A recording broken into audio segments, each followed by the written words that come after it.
Hello， 大家早上好！现在我们是在 Bribie Island， 面向东边的这个海滩，叫做 Woolen Beach 的海滩。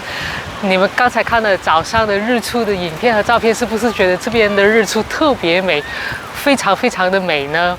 那现在呢是早上10点多，我们在海滩已经散步了大概将近2个小时的时间。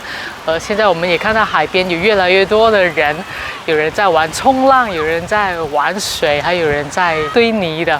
虽然说春天已经到了，但是这里呢还是很大风，还是挺凉的哦。我还是要穿着这个冷衣。可是我们看到，就是当地居民都开始好兴奋哦，就是穿着泳衣来到沙滩来晒太阳了。那刚才我们2个小时的散步中呢，我是捡到一些宝啊。第一个呢就是这一块石头。为什么我会把这块石头捡上来呢？因为我看到这个石头是特别的黑，是我从来没见过的一种石头，而且它还是会出一些泥沙这样子的，而且它还会闪闪发亮，可能现在你看到不是很清楚。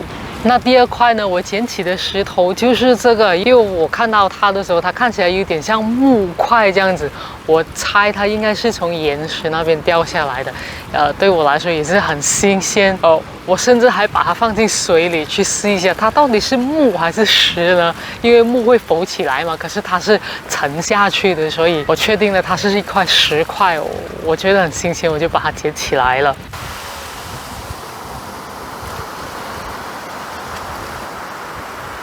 然后呢，第3个我捡到的是贝壳，在沙滩上是有很多的贝壳，可是你要捡到一个还很完整的贝壳呢，是非常非常少见的。这是我第2次捡到这么完整的贝壳。我第1次捡到的时候是在美国洛杉矶那边附近的海滩捡到一个完整的贝壳。那个时候捡到的贝壳呢，比这个还要大，可能2-3倍。可是很出奇的就是，每一次捡到这些完整的贝壳呢，它都是紫色的，所以我觉得很新鲜，就把它捡起来拍给大家看看。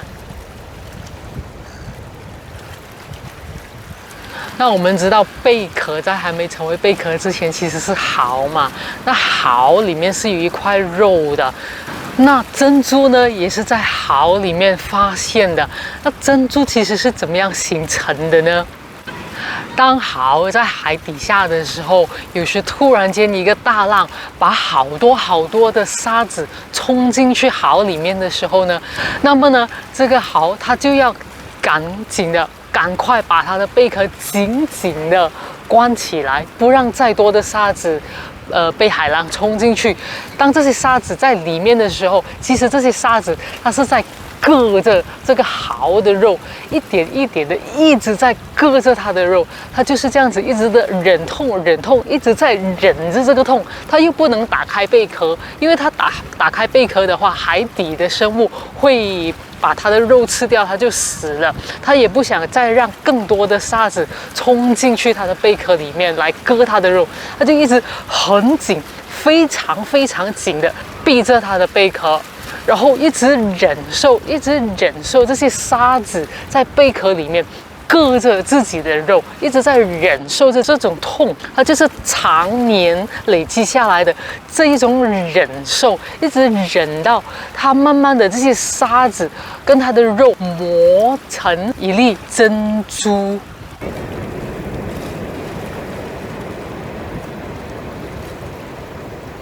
所以要形成珍珠，要形成这些宝贵的珠宝，不是不可能的。它是每一天每一时刻的这种忍受、这种磨练而累积下来的形成的。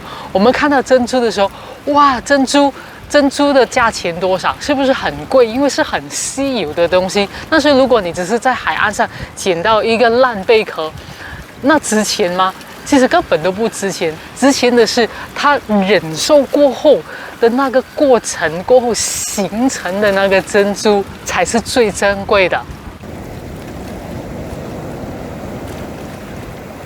我们人生也是一样，别人说的每一句话，别人说的每一个字，别人的每一个小举动，就好像掉进贝壳里的沙子一样，一直在割着我们的心，割着我们的肉，非常的难受。我们都要忍受下去，一直坚持的忍受，坚持的忍耐，要对自己有耐心，也对别人有耐心。这些看起来一点都不起眼的东西，就像一点都不起眼的小沙子，却一直割着我们。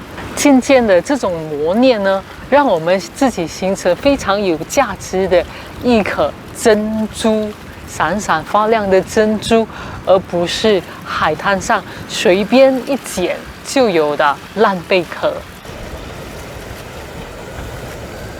视频前的朋友，你已经准备好要让自己成为一颗珍珠，还是沙滩上随便一个烂贝壳吗？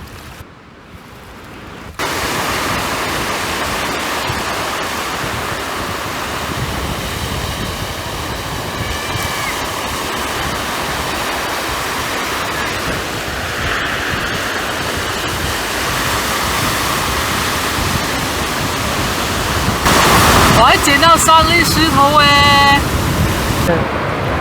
这个就是带点绿色的。这个呢，我们在市面上经常都有看到，但是那些是人造的，这个是天然的，所以它的表面上都有点花，不过还不错。然后这个呢，你看它的颜色像什么？像不像粪便？